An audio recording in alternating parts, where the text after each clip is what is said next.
और मैं आपको एक अपना एक बहुत ही एम्बैरेसिंग एक्सपीरियंस बताता हूँ लाइफ का, जो अगर पहले वाला संदीप होता, मतलब कि वो स्कूल वाला संदीप, तो वो बैठ करके रोता, चीखता, चिल्लाता।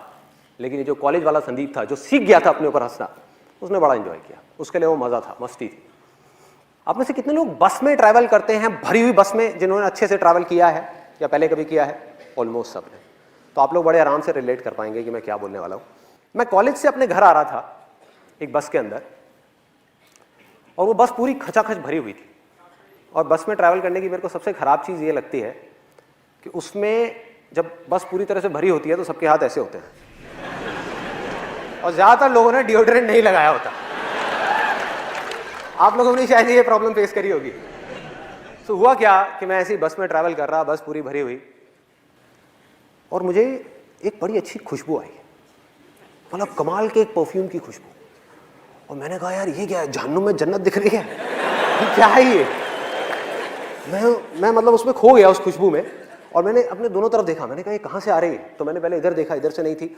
उधर देखा तो मेरे पीछे लेफ्ट साइड में एक लड़की खड़ी हुई थी, और उसने परफ्यूम लगाया। ये लड़की के नाम पे वो करने वाली बात।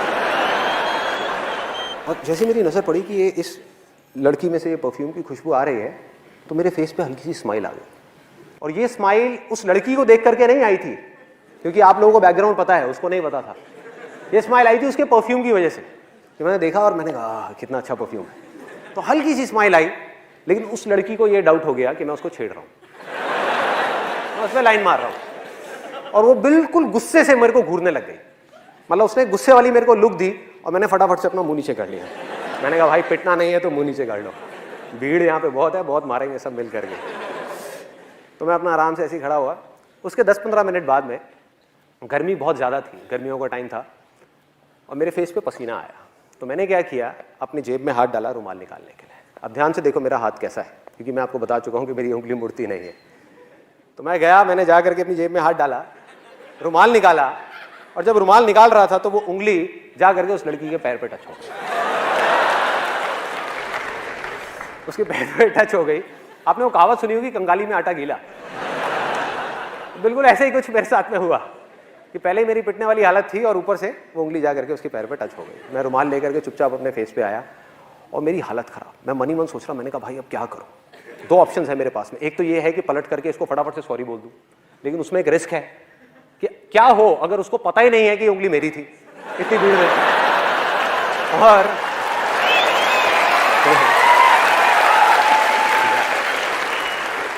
और मैंने बोला तो जबरदस्ती पिटने वाला सीन क्रिएट हो जाएगा।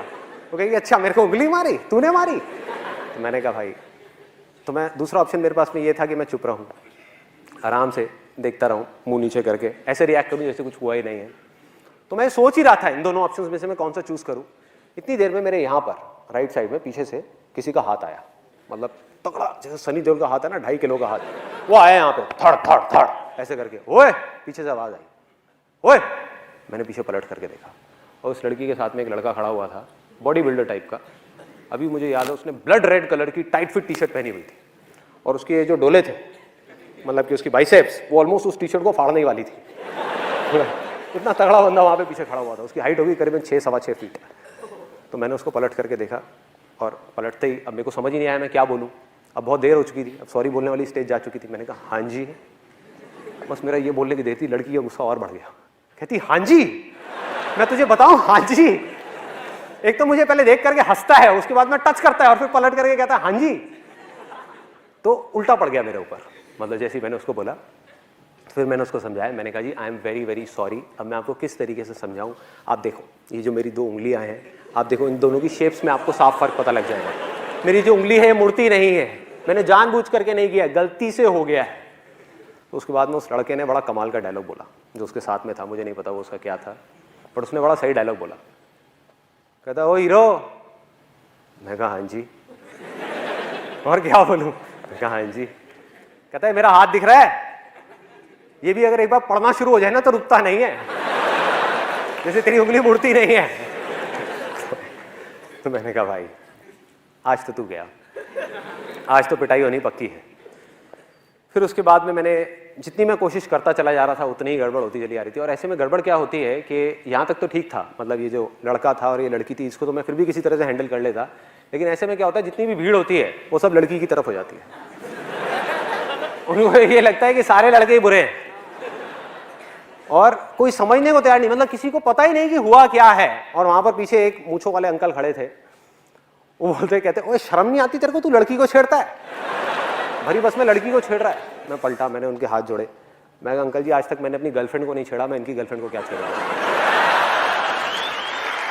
मतलब मैं समझाने की कोशिश कर रहा हूं, मैंने कहा एक बार देखो तो सही, देखो तो सही। कहते गंदे गंदे इशारे करता है, चल साइड हो चल। मतलब कोई भी अपनी वाइफ की फ्रस्ट्रेशन, अपनी जॉब की फ्रस्ट्रेशन आकर के मेरे पे निकाल रहे, आकर के ले ले धक्के धक्के देते देते। तो कब मुझे धक्के पड़े और कब मैं बस के आगे तक पहुंचा, कब कंडक्टर ने बस रोकी और मैं बस से उतरा, मुझे पता ही नहीं लगा। सब कुछ अपने आप हो गया, धक्के खाते खाते खाते खाते बीच रास्ते में मुझे बस से निकाल दिया। इनफैक्ट मेरा जो कॉलेज का बैग था वो भी बस में रह गया। और मैं उतरा, और उतर करके अगर वो पहले वाला संदीप होता, वो स्कूल टाइम वाला, तो वो क्या करता, वो रोता, वो जा करके भगवान को बोलता, हे भगवान तूने मेरे साथ में क्या किया, मेरी तो कोई गलती भी नहीं थी, ऐसे पिट गया, ऐसे मेरे कपड़े फट गए, ऐसे ये सब हो गया, यही करता। और दूसरी चीज क्या करता, इस एक्सपीरियंस को, ये जो हुआ मेरे साथ में, इसको एक भयानक सपना समझ करके भूलने की कोशिश करता, ये भूल जाओ। और मजे की बात पता है क्या है, आप जितना भी किसी चीज को भूलने की कोशिश करते हो वो चीज उतनी ही याद आती है। हुआ आप लोगों के साथ ऐसा? जितनी कोशिश करता वो अंदर ही अंदर मेरे रह जाता, मतलब बाहर नहीं आ पाता कभी भी। लेकिन ये था पहले वाला संदीप, मतलब कि वो स्कूल वाला संदीप जो अपने कॉलेज के फ्रेंड से नहीं मिला था, लेकिन वो मर चुका था। अब था ये कॉलेज वाला संदीप। मैंने क्या किया, वहाँ से उतरा, मैंने कहा यार बैग तो अंदर रह गया है, लेकिन दोबारा पिटने की मेरी हिम्मत नहीं थी। तो मैंने कहा दोबारा जाना तो बस के अंदर ठीक नहीं है।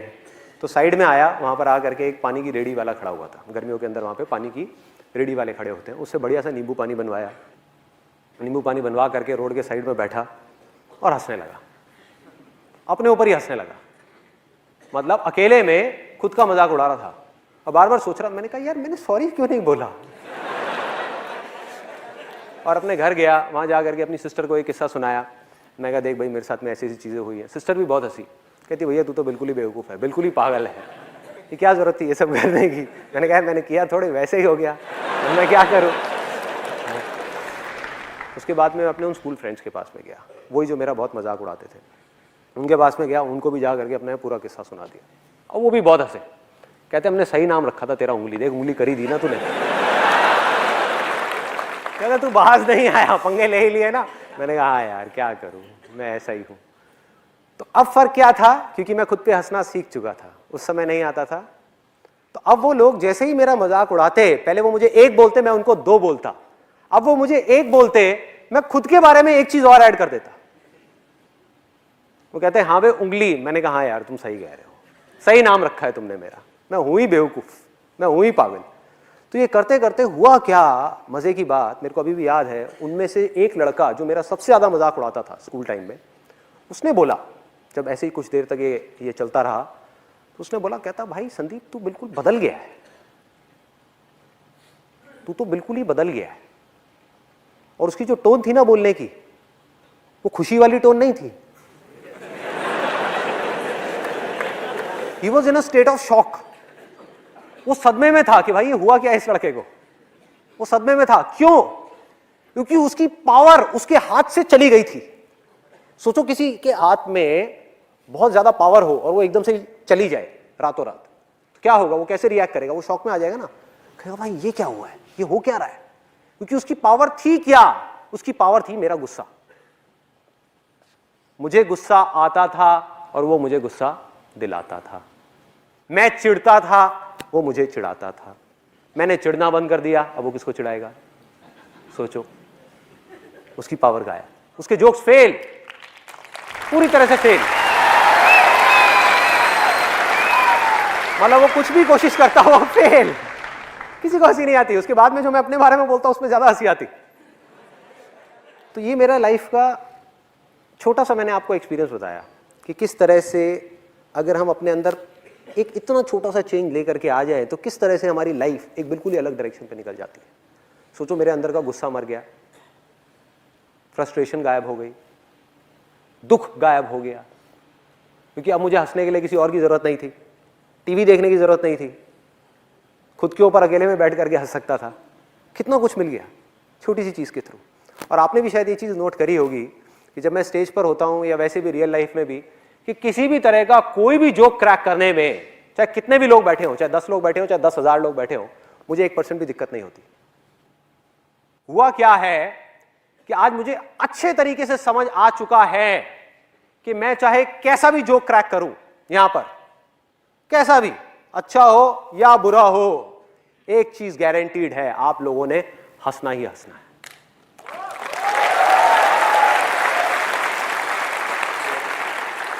हंसना ही हंसना है, गारंटीड हंसना है। और ये मेरा कोई ओवर कॉन्फिडेंस नहीं है जो किसी इमेजिनेशन के ऊपर बेस्ड है, ये मेरा कॉन्फिडेंस है जो रियलिटी के ऊपर बेस्ड है।